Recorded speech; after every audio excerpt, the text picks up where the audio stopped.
Boa noite. Hoje é o dia 8/9/2022, né, uma quinta-feira, e nós estamos aqui na igreja de Interlagos, e você é nosso convidado. Se você está chegando aqui através do YouTube, saiba que a nossa igreja é uma igreja ativa, nós fazemos muitas coisas e temos muitos cultos, então você pode acessar lá no www.igrejadeinterlagos.com.br que você vai ter os nossos horários de cultos, tá bom? Hoje, especificamente, nós temos a Escola da Doutrina Bíblica, ela é quinzenal e sempre às quintas-feiras, tá bom? Então nós vamos estudar hoje sobre o revestimento do homem. Os assuntos que nós trazemos aqui são assuntos profundos. Nestas quintas-feiras, trazemos assuntos bem profundos, às vezes até polêmicos, né? Mas nós temos o objetivo de estudar a palavra a fundo. Se você não me conhece, eu sou pastor dessa igreja, eu sou o Hélio Pilvezan, né? E você fica à vontade para fazer perguntas. Nós temos lá o Fale Conosco, @igrejadeinterlagos.com.br, que a gente vai ter o prazer de responder. Nós temos também um canal no YouTube, que é o Igreja de Interlagos. E temos também uma página no Facebook e também no Instagram. Pode nos seguir lá, tá bom? Seja bem-vindo e aproveite o momento para aprender sobre a palavra de Deus. Então, hoje quem vai trazer a mensagem é a nossa querida irmã Eliette. Então, Eliette, por favor. Está aqui a Eliette. Boa noite, irmãos. Então, mais uma vez, nós estamos aqui para estudar a palavra de Deus, para dividir com os irmãos o que nós temos aprendido sobre esse assunto, que nós vamos começar a discorrer agora. E o assunto em especial de hoje é o revestimento do homem. O homem natural, vamos dizer assim, ele tem um revestimento no seu corpo, que é o seu próprio corpo, vamos dizer assim, né? O seu próprio corpo criado, né? E a gente estuda a história de Gênesis e vê como foi a criação do mundo e a criação do homem, né? Só fazendo um parênteses, o Adão, criado num jardim, segregado, né, dos outros povos, logicamente ele não foi o primeiro homem, né, porque a ciência prova que o homem tem milhões de anos ou milhares de anos, né, Adão teria 7.000 anos, porque Caim casou na terra de Nod, né, tinha um sinal para todo aquele que o encontrasse não o matasse, né? Então, logicamente, existiam outras pessoas. Mas Adão foi uma pessoa especial. Adão e Eva foi um casal especial criado por Jeová, Elohim, né? Foi um homem que foi segregado no jardim para que ele estabelecesse um contato maior com Jeová, para que ele pudesse até conversar com Jeová. Logo, esse homem recebe um sopro divino no seu nariz, né, que é um fôlego de vida, e a gente vê que o homem, após o pecado, é dito na Bíblia, eis que ele é como um de nós. Um de nós quem? Um de nós, seus criadores, né? Que a Bíblia original hebraica fala que são os Elohims. Depois aparece Jeová, Elohim, né?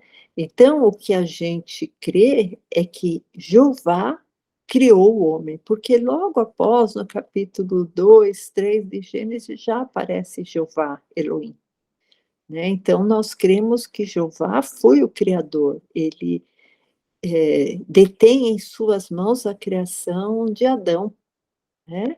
E todos aqueles outros elementos criados em Gênesis, no capítulo 1, né? Os astros, as árvores, os animais, as águas, a separação das águas, tudo isso tem um significado espiritual muito grande, né? Então, antes de nós falarmos sobre o revestimento do homem, a gente tem que explorar um aspecto que veio junto com o homem, que foi o pecado, né? Adão e Eva pecaram, o pecado entrou no mundo, né? Então, a primeira coisa que a gente teria que definir o que é pecado, né?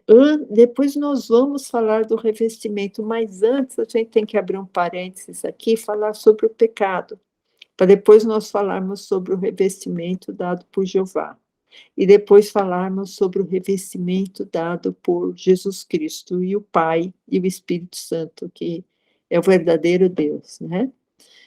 Então, a Bíblia fala que toda iniquidade é pecado. Eu não vou ler todos os versículos, irmãos, porque senão eu acabo não dando tempo de falar tudo, mas eu vou dar a referência, tá? Quando for para o pastor abrir, aí eu aviso para ele abrir no Exordio, né? Para os irmãos acompanharem. Mas eu sugiro que os irmãos anotem os versículos para depois conferir na Bíblia, tá? Porque são muitos versículos, senão não dá tempo da gente colocar toda a ideia em 50 minutos, né? E o estudo ele é totalmente respaldado na Bíblia, não é respaldado em um anjo que desceu, numa profecia, num achismo, num professor que falou tal e qual coisa. É baseado na Bíblia esse estudo.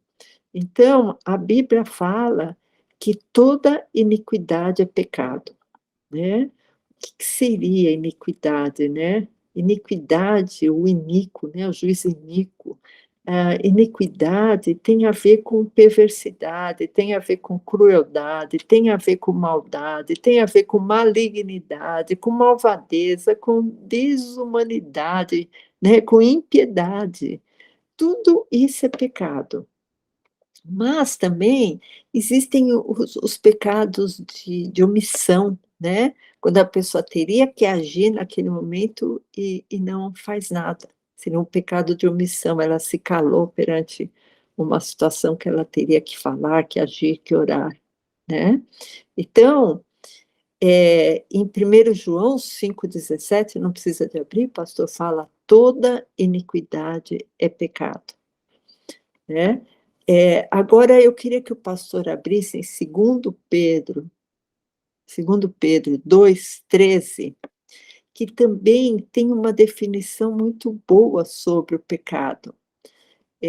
Para os irmãos, aí eu queria que os irmãos acompanhassem, tá? Hoje não vai dar para eu acompanhar aqui, mas eu tenho o versículo aqui anotado. 2 Pedro 2,13 fala assim, recebendo o galardão da injustiça, pois que tais homens têm prazer nos deleites cotidianos. Então, vocês estão vendo que o pecado já está envolvendo uma sensação do prazer, né? Isso está ligado, irmãos, ao movimento da alma, tá? Esse prazer, né? Então fala que tais homens têm prazer nos deleites cotidianos, nódolas são eles e máculas, deleitando-se em seus enganos quando se banqueteiam convosco. Agora volta em cima, o 12. Mas estes, como animais irracionais que seguem a natureza, feitos para serem presos e mortos, blasfemando do que não entendem, perecerão na sua corrupção. Né? Então, vocês veem que esses homens, eles têm prazer. O pecado, irmãos, muitas vezes vai envolver prazer, ou algum sentimento que traga uma compensação para a pessoa, né? Muitas vezes você renegar o pecado, ao contrário disso que eu falei, te traz um desprazer, né? Quando você se desvia do caminho mal, às vezes você pensa, nossa, mas ia ser tão bom aquilo lá, mas uma vozinha do Espírito Santo fala na sua mente, isso aí é pecado, isso aí vai ser uma crueldade, vai ser uma impiedade, vai ser uma iniquidade, né? Então, irmãos, só que para o mundo, para o homem natural, para o homem normal, todas as pessoas têm pecado. Todas as pessoas pecam, principalmente as pessoas que não estão em íntima comunhão com Cristo. As pessoas facilmente pecam. Por isso que aquela história da mulher adúltera, que não precisa abrir, pastor, mas está em João 8:7, quando Jesus é chamado lá para aquela situação da mulher sendo apedrejada, e ele fala assim: aquele entre vós que está sem pecado, seja o primeiro que atire a pedra. E ninguém atirou a pedra, porque todos tinham pecado. Vocês veem que o homem normal tem pecado e tem consciência que tem pecado. Tá? Só se uma pessoa muito abrutalhada, para pensar, não, eu sou perfeito, não tenho pecado nenhum. Todos no seu íntimo sabem que tem pecado. E a única maneira, irmão, da pessoa sair do pecado através de Cristo. Não existe outra maneira. E como Cristo ainda não tinha se manifestado, como Cristo ainda não tinha morrido na cruz para levar os nossos pecados, aquelas pessoas estavam todas em pecado. E quando Cristo fala, olha, será que tem alguém aqui sem pecado? Ah, se tiver, atira a primeira pedra. E as pessoas viram que o normal é ter pecado. Quem não está em Cristo, o normal é ter pecado. E o pecado, irmãos, às vezes produz deleite, mas às vezes escraviza. Porque a mente fica acostumada a receber aquele deleite e acaba escravizando a pessoa. Né? Isso aí acontece muito com viciados em droga. Né? Então, a pessoa é viciada em droga. No começo, ela tem aquele prazer com a droga, mas depois que ela deixa de usar a droga, ela sente um desprazer imenso. Aí ela vai ser escravizada, que ela só vai estar no normal se ela estiver usando droga, senão a vida dela vira um verdadeiro inferno, né? Então, essa escravidão que a maioria das pessoas tem, né? Só é a liberta essa algema do pecado através de Jesus Cristo. Ele nos livra do pecado, ele nos dá a vida eterna, né? Então, é uma coisa tão diferente isso para o homem, que o homem natural não entende essas coisas de Deus. Como é que todo mundo está em pecado, vem Jesus Cristo, resgata do pecado e ainda oferece a vida eterna, sem exigir nada em troca, somente pelo seu amor. Vocês veem que o evangelho é loucura mesmo, né? Então, em Romanos 6:22, eu queria que o pastor abrisse também, quando nós somos pecadores, nós somos servos do pecado, né? Romanos 6:22. Mas agora, libertados do pecado. Por que libertados? Porque antes éramos servos, né?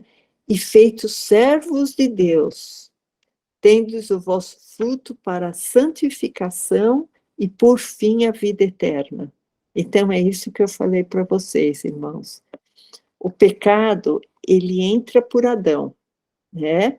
E aí ele fica estabelecido, né, no mundo. E só Jesus Cristo pode tirar esse pecado. Por isso que quando João viu Jesus, ele falou assim: eis o Cordeiro de Deus que tira o pecado do mundo.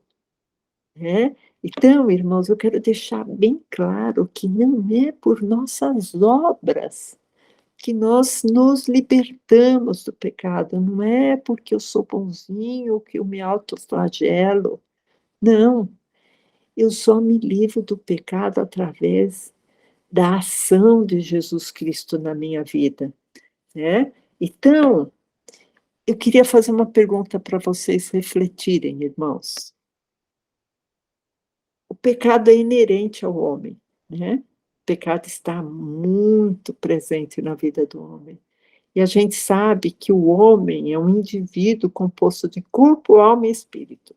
São coisas indivisíveis, né? Por isso que eu acho que chama indivíduo, porque é indivisível isso. Não dá para dividir, não dá para separar corpo, alma e espírito. Mas o homem é composto desses três elementos. Aí a minha pergunta é: onde mora o pecado? No corpo, na alma ou no espírito? Para refletir. Onde mora o pecado? É no corpo? É na alma? Ou é no espírito? Tá? Então, para facilitar esse entendimento, essa pergunta que eu já vou falar para vocês qual é a resposta, a Bíblia fala que o pecado mora na carne, né? Mas, na verdade, irmãos, lembra que quando eu li lá em cima, que fala que o pecado está ligado a deleites, a prazer, e o prazer está ligado à nossa alma, porque o espírito está mais ligado ao intelecto. A alma está mais ligada a esse saborear o pecado. E o corpo é o que vai efetuar o pecado. Então, logicamente, a gente sabe que o cidadão vai ter que raciocinar. Ah, eu vou trair minha mulher, então eu vou não sei onde, eu vou pegar amante, eu vou para o motel tal. Está raciocinando com a mente, é o espírito. Mas o deleite carnal, ele vai saborear na alma dele. Por isso que, quando a pessoa se batiza, ela tem uma morte para o mundo, né? Ela tem uma transformação, ela tem uma morte para o mundo. Essa morte, irmãos, a principal sede dessa morte não é espiritual, porque eu continuo raciocinando, e não é no meu corpo, porque eu continuo viva no batismo. Então, essa morte, a sede dessa morte, do novo nascimento, morreu o velho homem, está na alma do homem, porque a partir do novo nascimento, o deleite dele vai estar, o prazer dele vai estar em Cristo. Vocês entenderam? O corpo é o nosso físico, o nosso espírito é o nosso raciocínio. E a alma são as nossas emoções, né? A emoção do gostar, do odiar, do amar, do sentir raiva, do sentir ódio, do sentir amor, do sentir um vício. Isso tudo está guardado na nossa alma. E quando morre o velho homem, é uma transformação dessa alma, porque o corpo e o nosso raciocínio continuam igual. O corpo e o nosso espírito, que é o raciocínio, continua igual, né? Então, a gente já viu que existe o pecado, o pecado, que é a iniquidade, que o pecado é inerente ao homem e que somente através de Cristo o pecado pode sair da vida do homem. E a gente viu agora que onde existe o sepultamento no batismo e o novo nascimento. Por isso que é tão importante, irmãos, do ponto de vista espiritual, a pessoa se batizar. Então, se você, irmão, não é batizado, procure o pastor para que você seja batizado nas águas, porque isso tem um efeito espiritual muito grande. Então, irmãos, a gente viu que o pecado é um mal, né? É um mal que assola o homem, é um mal que assola as nossas vidas, né? De onde vem esse mal? Será que o homem teria capacidade de produzir tanto mal, né? Então, eu queria que o pastor abrisse em Isaías 45:7, Isaías 45:7, que fala mais ou menos Da onde vem o mal? O mal vem de uma divindade que rege este mundo, de uma divindade que criou o homem. Essa divindade se chama Yahvé, Jeová. Aqui em Isaías 45:7 diz assim: eu formo a luz e crio as trevas, eu faço a paz e crio o mal. Jeová criou o mal, não foi o homem que criou o mal. Quem criou o mal foi Jeová. Eu, o Senhor, faço todas essas coisas. Estranho, né, irmãos? Isso daí não é falado nas igrejas. E isso que a gente vem estudando nas quintas-feiras, porque o nosso Pai Celestial, Jesus Cristo, o Pai de Jesus Cristo, que é o nosso Pai, o Espírito Santo, jamais iria criar o mal. Muito pelo contrário, eles vieram para desfazer o mal, eles vieram para desfazer a malignidade. Porque o que cria o mal, esse Deus que criou o mal, Jeová, ele está nesse mundo, ele está regendo esse mundo, ele é o Deus das nações, ele é o Deus do ouro e da prata, ele é o Deus da guerra, ele é o Deus que criou a natureza. Esse Deus Jeová, ele está aqui na Terra, regendo centenas de anjos e demônios e divindades.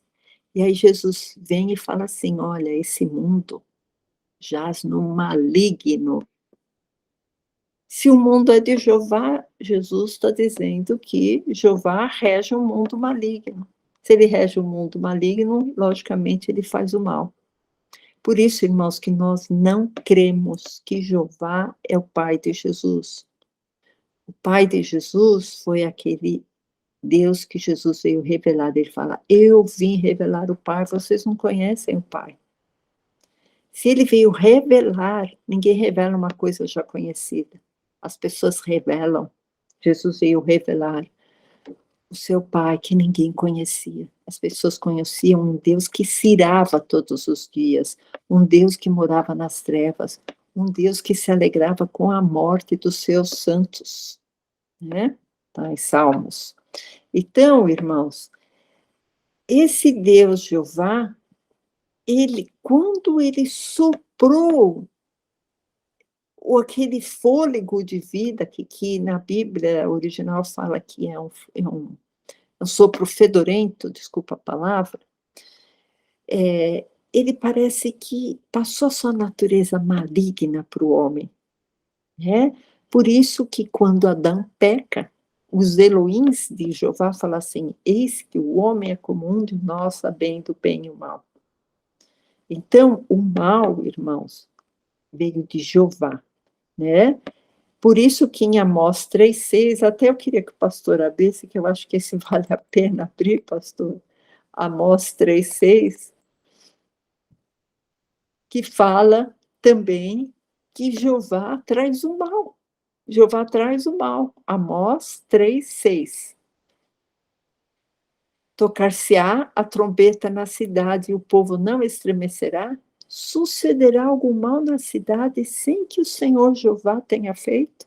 Então, irmãos, todo mal que vem sobre uma cidade, nós devemos também a Jeová, né? Que ele é o Deus do bem e do mal, né? Então, a gente já viu que o homem foi criado por Jeová, o homem foi feito alma vivente e foi revestido por uma carne pecaminosa, né? Então, os Elohims, irmãos, eles são liderados por Jeová, eles fizeram aquele homem, Adão, né? Como a sua imagem e semelhança, sabendo o bem e o mal. Tá? Então, após o pecado, a promessa que o homem recebeu é que ele morreria, né? Seria fulminado por Jeová.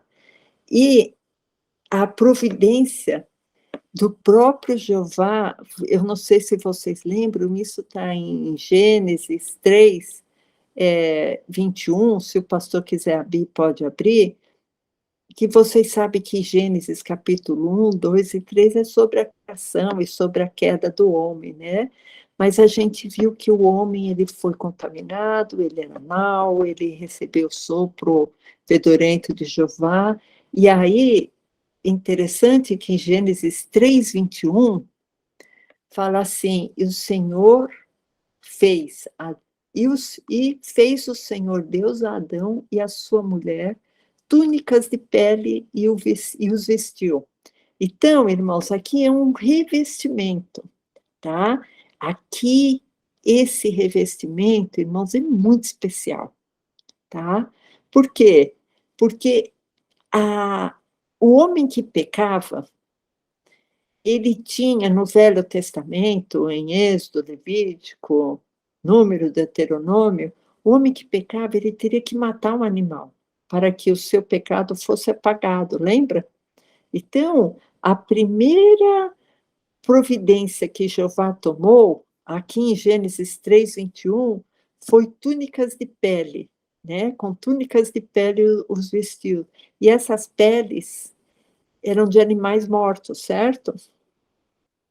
Isso aí quer dizer, irmãos, que durante o Pentateuco, né, que era Êxodo, Levítico, Números, que teve aqueles animais mortos para que eu não fosse condenada, um animal morreria, é exatamente isso que acontece em Gênesis 3, 21. Aquele Deus Jeová deu uma cobertura que não era suficiente, era a cobertura dos animais mortos, entende? E aí, posteriormente, Jeová dá uma lei para que fosse estabelecido com regras, né, com estatutos, aquela mortandade dos animais, mas aquilo começou lá no Éden, quando Jeová fez uma túnica para eles. Só que o próprio Deus fala em Hebreus, né, que aquele sangue de touro nunca agradou a ele. A matança de animais nunca agradou, mas agradava a Jeová. Né? Então, mais um argumento para a gente ver que Jeová não tem nada a ver com o Pai. Né? Então, irmãos, o homem foi formado de barro, né? Foi revestido pela carne, a carne do homem foi feita de barro. Isso eu não preciso abrir, pastor, mas está em Jó 10, 9, né? Jó fala assim: de barro fui formado, eu fui formado do pó, né? E pó é uma coisa tão imunda, né? Terra, imagina você comendo assim um alimento, e o alimento cai na terra. Você não fica com nojo de comer? Você não sabe o que tem lá na terra. Tem micróbios, você não sabe se algum cachorro passou lá, ou algum animal fez alguma sujeira lá. Então, é o pó, é um lugar, é uma coisa, uma substância, não é uma substância nobre, irmãos. Então, o homem foi feito corruptível, foi vestido de uma corrupção, que é a carne dele, né? Então, esse homem de Jeová, chamado Adão, além dele ser feito de uma substância corruptível que gerou a carne dele, né? O barro gerou a carne, e quando ele morrer, ele volta para o pó novamente, né? Esse homem não tinha como não pecar, porque além dele ter sido formado por uma carne corruptível, ele recebeu um sopro corruptível, um sopro fedorento de Jeová, e Jeová permitiu que uma serpente, chamada Diabo, sugestionasse Eva e Adão a comer aquele fruto que não era para comer, né? Que era o fruto da ciência do bem e do mal, né? Então, irmãos, o homem, depois de Adão, com toda a geração de Adão, veio Noé, e depois de Noé, com todas as gerações de Noé, foi criado aquele povo de Israel, e Jeová deu uma lei para condenação do homem. Isso que é interessante, irmãos. Agora aqui eu queria que o pastor Hélio abrisse em Romanos 7,17, que é interessante, porque o homem recebeu uma lei inútil, né? Uma lei que incitava o pecado. Romanos 7,17. Então, O homem que, como eu disse no começo, o homem que está fora do reino de Cristo é impossível não pecar. Romanos 7, verso 17. De maneira que agora já não sou eu que faço isso, mas o pecado que habita em mim. Isso aqui era Paulo falando, hein, irmãos? Era Paulo. Porque eu sei que em mim, isto é, na minha carne, aquela carne dada por Jeová, não habita bem algum. E com efeito, o querer está em mim, mas não consigo realizar o bem. Porque não faço o bem que quero, mas o mal que não quero, esse faço. Ora, se eu faço o que eu não quero, já não sou eu, mas o pecado que habita em mim. Então, acho então essa lei em mim, que quando quero fazer o bem, o mal está comigo, porque segundo o homem interior tenho prazer na lei de Deus, mas vejo nos meus membros outra lei que batalha contra a lei do meu entendimento, e me prende debaixo da lei do pecado que está nos meus membros. Miserável homem que sou, quem me livrará do corpo desta morte? 25, irmãos, que é o mais importante.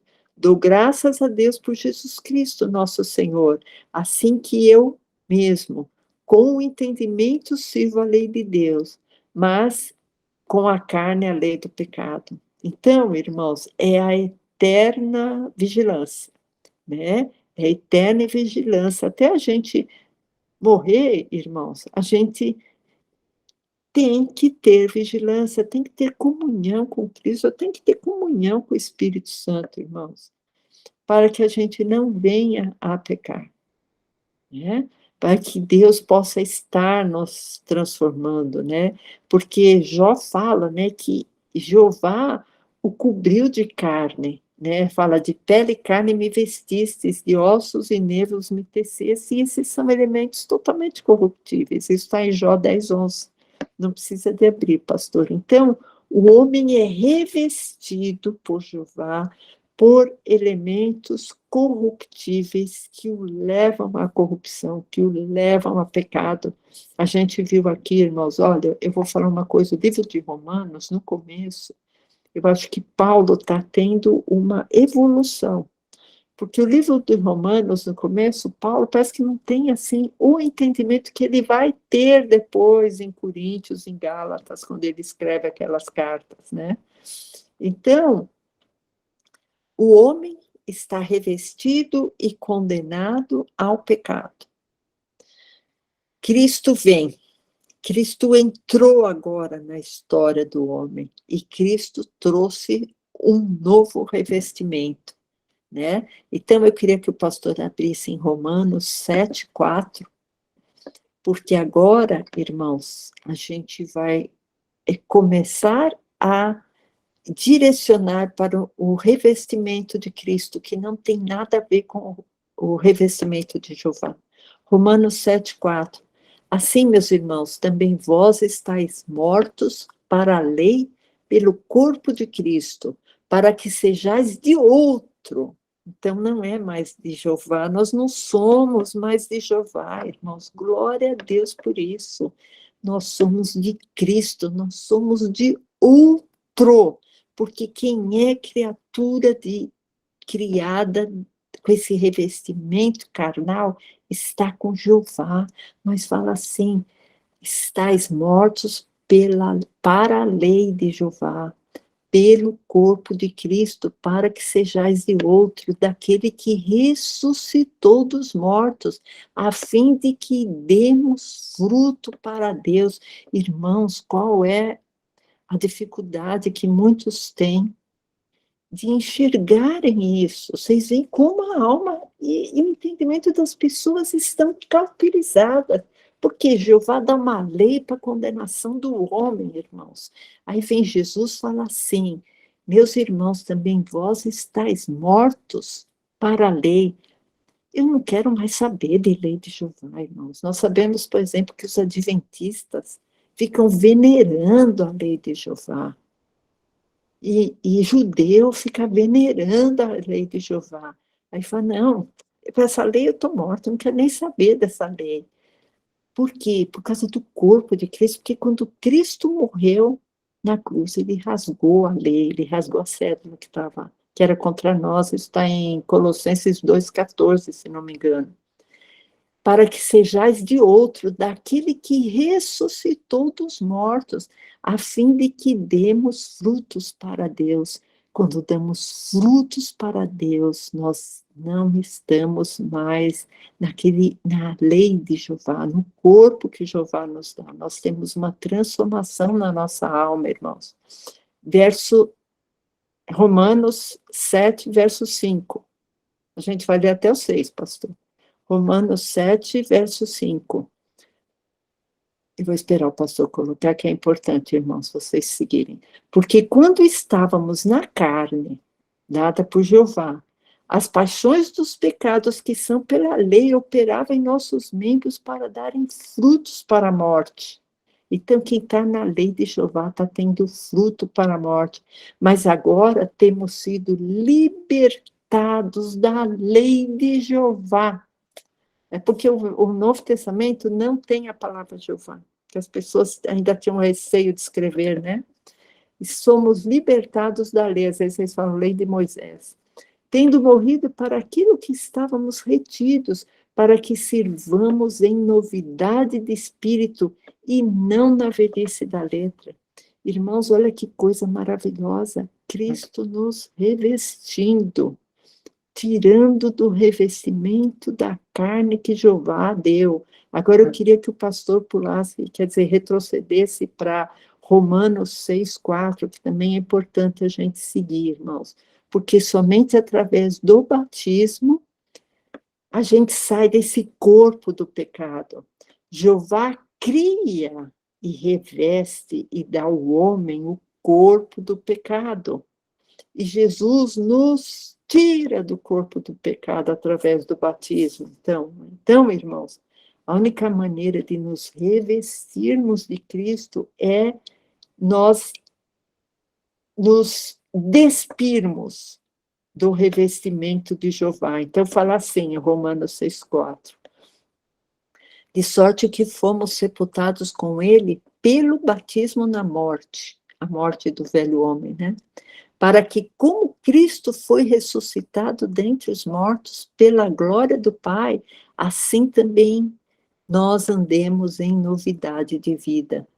Verso 5, porque se fomos plantados juntamente com ele, na semelhança da sua morte, também o seremos na da sua ressurreição. Então, irmãos, o batismo é morte para que possamos nos candidatar para a ressurreição, né?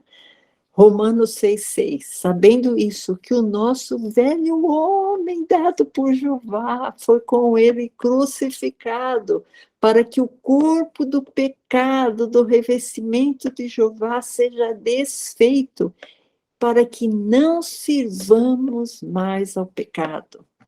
Irmãos, lembra quando teve a mulher que ia ser apedrejada, a adúltera, que Jesus falou, quem não tiver pecado seja o primeiro a tirar a pedra, que não sobrou ninguém lá, todos foram embora.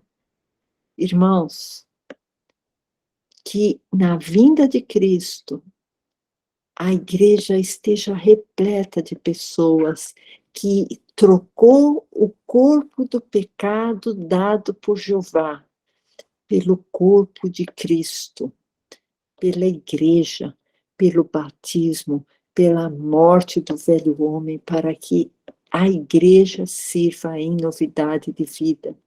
Agora eu queria que o pastor abrisse em Gálatas 2:20, porque Paulo exemplifica, irmãos, o que é ser revestido por Cristo, apesar de estarmos vivendo aqui na terra, apesar de estarmos ainda vivendo nesse corpo, nós temos condições de, em Cristo, viver fora da carne, viver sem pecado, viver na fé em Cristo, irmãos. Então, Gálatas 2:20 fala assim, já estou crucificado com Cristo e vivo não mais eu, mas Cristo vive em mim, e a vida que agora vivo na carne, vivo-a na fé do Filho de Deus, o qual me amou e se entregou a si mesmo por mim. Irmãos, que coisa maravilhosa, irmãos. Que coisa maravilhosa ter Cristo se entregue por mim. Vocês veem, irmãos, que engenharia interessante. É muito interessante, irmãos, essa engenharia. O homem é criado por Jeová, por uma carne que veio do pó, por uma corrupção que veio por aquele sopro, por um espírito dado por aqueles Elohims que tendem sempre para o pecado, para o mal.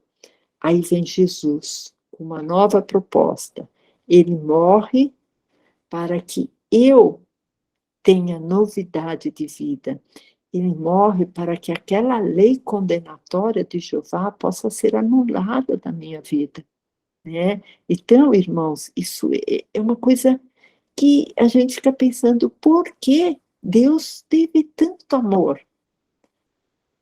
Mas a Bíblia fala que Deus amou o mundo de tal maneira, mas de tal maneira que enviou o seu Filho, unigênito, único gerado, para que todo aquele que nele crê não pereça, mas tenha a vida eterna. Esse, irmãos, é um dos versículos mais falados e mais profundos, porque resume nesse versículo o plano de Deus, né? Então, irmãos, primeira criação, o homem é revestido com a carne do pecado. Ele recebe uma lei que incita, a lei incita o homem ao pecado. E a segunda criação, morre o velho homem para o mundo e é revestido com a glória de Cristo. Então, irmãos, quando a gente tem que abrir mão de certas coisas por causa do reino de Deus, abrir mão de certos prazeres por causa do reino de Deus, abrir mão de certos pecados por causa do reino de Deus, pensa nisso, irmãos, nesse plano glorioso que Deus fez para a sua vida, para você poder estar eternamente diante da face de Jesus Cristo. Tudo vale a pena, irmãos. Tudo vale a pena. Porque o plano de Deus é muito grande para as nossas vidas, irmãos. Bom, então, nós vemos, né, irmãos? O homem, ele é feito de corpo, alma, sentimentos e espírito, intelecto, né? Quando somos revestidos por Cristo, morremos para o mundo. Nós estamos no mundo? Lógico que a gente está. A gente tem que continuar trabalhando, estudando, comendo, amando as pessoas, amando os nossos familiares. A gente tem uma vida cotidiana, irmãos, mas os nossos valores não estão aqui. O meu valor não é um valor econômico, se eu tenho ou não dinheiro no banco. O meu valor não é se A, B ou C vai ser eleito, irmãos. Logicamente, eu tenho a minha preferência e, logicamente, eu vou optar por políticos que vão me dar um bem-estar maior do ponto de vista financeiro, do ponto de vista econômico, do ponto de vista da minha liberdade individual. Mas isso, irmãos, não tem comparação quando é apresentado o reino de Deus. Porque um político A, B ou C vai ficar 4 anos, ou se o outro político D, E, F pode azarar toda a nossa nação, mas nós temos que ter, primeiramente, irmãos, a nossa esperança em Deus e não em políticos e não em homens. Como eu disse para vocês, logicamente a gente pensa no nosso futuro, no futuro dos nossos filhos, no futuro dos nossos netos, irmãos, mas a nossa esperança principal não tem que estar em política. A nossa esperança principal tem que estar em Cristo, porque a vida da gente é fugaz aqui, irmãos. Nós estamos no mundo, sim, mas espiritualmente nós já estamos assentados em lugares celestiais. Logicamente, nós não vamos desleixar nos nossos cuidados, na nossa profissão, nós não podemos desleixar, irmãos. Mas a nossa esperança, o nosso futuro, o que vai me dar tranquilidade para a minha alma tem que ser Cristo, e não um país politicamente estável. Se o país politicamente estável é bom, lógico que é, irmãos. Eu não quero viver numa Venezuela. Mas não é isso que vai garantir o meu futuro.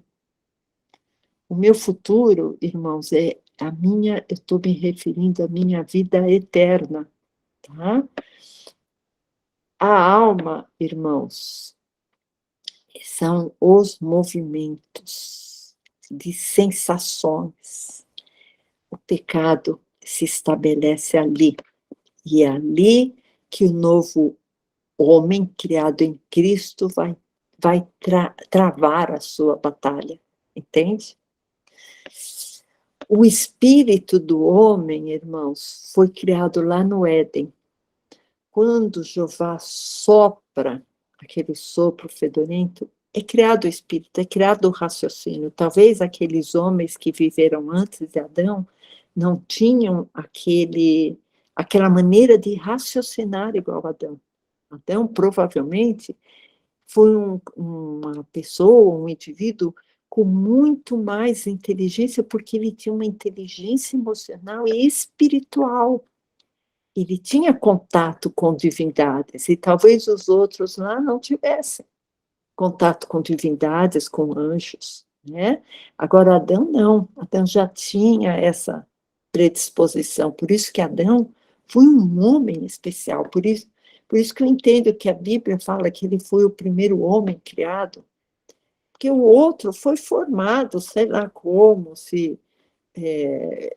que foi que a Bíblia não fala como que foi criado o homem das cavernas. Quando a gente, eu e você, chegarmos lá no céu, aí a gente pergunta para Jesus como é que foi. Mas a Bíblia é omissa quanto a isso, né? Então, eu quero discutir Bíblia, não quero ficar discutindo o que está fora da Bíblia e ficar elucubrando coisas que a ciência fala, que a ciência, irmãos, ela é mutável. Ela fala uma coisa agora, daqui 2, 3 anos, às vezes muda, né? Os dogmas científicos são mutáveis, eles não são imutáveis. O único imutável é Jesus Cristo, o Pai, o Filho e o Espírito Santo. Esse é imutável. Nele não há nenhuma sombra de variação. Não varia. Deus não varia. Deus que muda, uma hora é uma coisa, outra hora é outra coisa, uma hora é bom, outra hora é ruim, uma hora é o Deus de guerra, outra hora fala que não é para fazer guerra. Esse Deus que muda tanto, irmãos, não é o Deus verdadeiro, é um Deus falso. Né? Então, eu quero que o pastor abrisse em 1 Coríntios 2,16, porque se nós estamos revestidos por Cristo, irmãos, a gente tem uma maneira de pensar bem parecida com Cristo. Se eu estou buscando a Cristo, se eu estou mergulhada na palavra de Deus, se estou mergulhada em oração, 2 Coríntios 2,16 fala assim, porque quem conheceu a mente do Senhor para que possa instruí-lo? Mas nós temos a mente de Cristo. Eu sei, irmãos, que isso é muita presunção. Eu não quero passar presunção para vocês, mas pela fé, irmãos, a gente tem que se apropriar dessas promessas, né? Então, eu tenho que ter os frutos do Espírito, benignidade, longanimidade, fé, amor, temperança, isso é ter a mente de Cristo. Logicamente, nós estamos há muitos anos-luz da perfeição, irmãos, mas nós temos que estar no caminho, entende? Nós não somos perfeitos, irmãos, mas a gente tem que saber que a gente está no caminho. Bom, eu queria só abrir um parênteses aqui, irmãos, que meu tempo está quase terminando, e eu estou quase terminando também, mais uns 5 minutinhos, para falar o seguinte: muitos se batizam com o Espírito Santo, se acham que estão revestidos de Deus, tem fala em línguas, né? Fala em línguas espirituais, e só que continuam pecando, né? Isso é muito duro, irmão, isso é muito difícil. A pessoa continuar em pecado e estar batizado, por exemplo, com o Espírito Santo, né? Então, esse pecado, irmão, só é debelado quando a pessoa começa a buscar a ter o Espírito de Cristo. Vocês veem que o Espírito Santo tem que estar mesclado com o Espírito de Cristo, para que a pessoa possa ter um novo nascimento, para que a pessoa possa ter a alma voltada para as coisas boas, né? Então, ser batizado com o Espírito Santo não é garantia de não estar em pecado. A garantia de não estar em pecado é ser batizado com o Espírito Santo, estar em oração, estar em comunhão e principalmente buscar o Espírito de Cristo. O Espírito de Cristo, irmãos, é humildade, é vontade de aprender, é achar os outros superior a nós mesmos. Esse é o Espírito de Cristo, né? Então, a carne, irmãos, que, como eu disse, ela acaba indo parar na alma, né? Porque o nosso espírito, o nosso entendimento vai aprendendo, mas a sensação do pecado, como eu disse, está na alma.